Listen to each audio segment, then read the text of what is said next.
Hey everyone, welcome back to Corporate Decoder.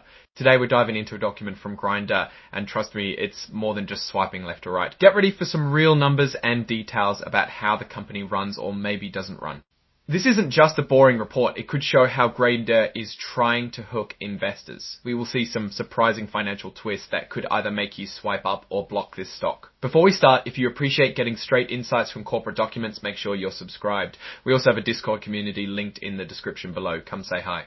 We are looking at Grindr's proxy statement. Think of it as a user manual for investors telling you everything you need to know before voting on important company decisions, like who gets to be on the board of directors. The main reason for this statement is the annual meeting of stockholders.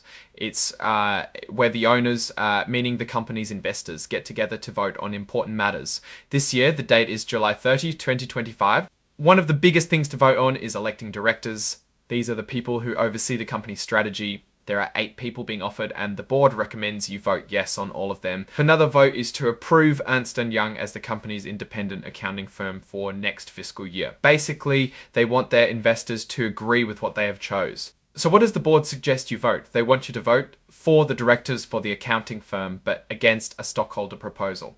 This particular proposal is about adopting a human rights policy covering freedom of association and collective bargaining. Basically, it is relating to the fact that the company should respect employees organizing.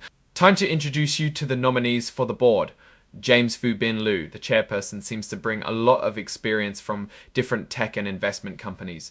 George Arison, the Chief Executive Officer, has a background in marketplaces and artificial intelligence.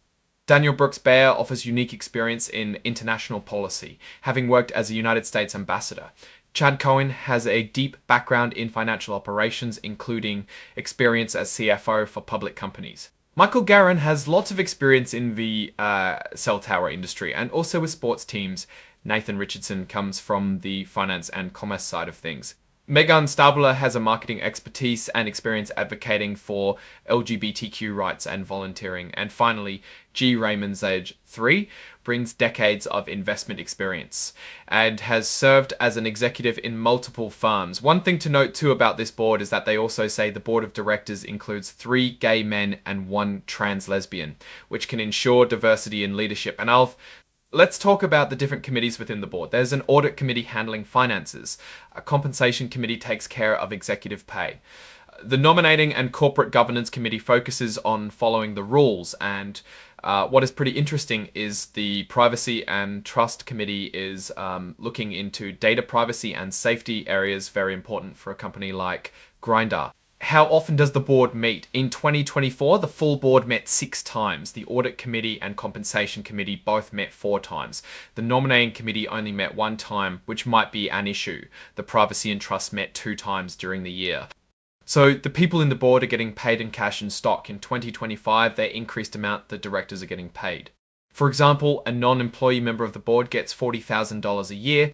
This used to only get 20 gets an extra annual retainer of $14,000 per year. They used to only get $9,000. The chair of the audit committee gets an extra annual retainer of $14,000 per year. They used to only get $9,000. The chair of the audit committee gets an extra annual retainer of $14,000 per year. They used to only get $9,000. In addition to the cash, board members get company stock. Regular members get stock worth $140,000. The value for stock used to be $80,000. If you are chairing a committee, say the compensation committee, that is an additional $8,000 in total equity. Here are some of the numbers that the non-executive directors in 2024 took home. For serving on the board, they got $50,000 in cash. James Fu Bin Liu raked in fees of $25,000 cash and overnight $100,000 in stock awards. Daniel Brooks-Baer actually got $50,000 in cash. Nathan Richardson made $54,000 cash and $117,000 stock. Not bad for part-time work. Let's discuss proposal number 3 from another stockholder. They wanted Grindr to adopt a human rights policy like freedom of association and giving rights to union.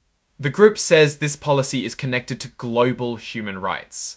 Why is this coming up now? The document notes that the National Labour Relations Board has made a complaint that Grindr has been discouraging employees from forming unions. The board is saying, hey, we already believe in this. We support human rights for LGBTQ people and strive to maintain healthy workplace culture. The company is arguing that because they already comply with laws, they don't need a new written policy.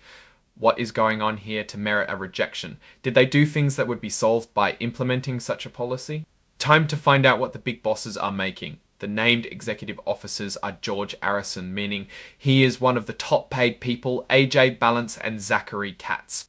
Here is what the big guys took home in 2023 and 2024. George Arison made $1 million in both years.